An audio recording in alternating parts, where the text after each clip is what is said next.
Тъй като казахме, че тази възобновяема енергия, която ние повтаряме няколко пъти и се занимаваме с нея, е бъдещето.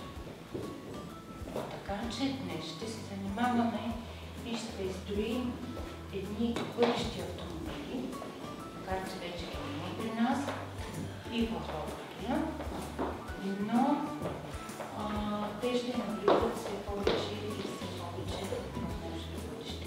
Това са електрическите автомобили.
Какво беше условието?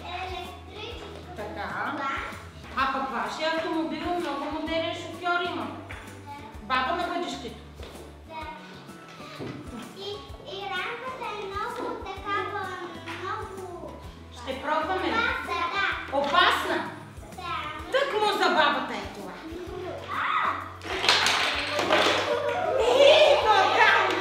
Това какво е?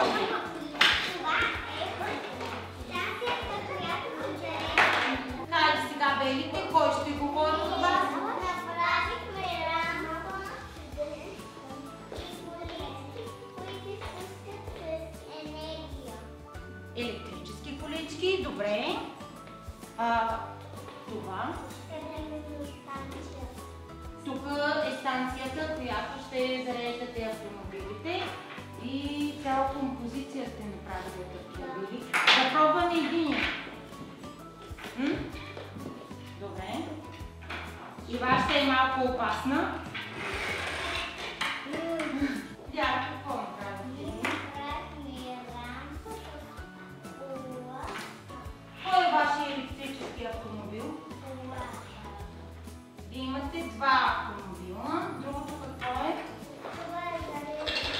Това е зелената станция. Добре. Хайде ще пробваме ли вашия автомобил? Да.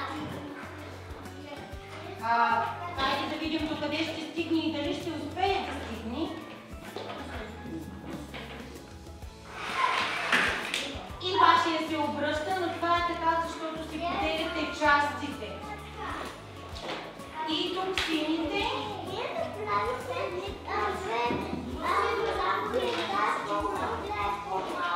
И друго какво имате?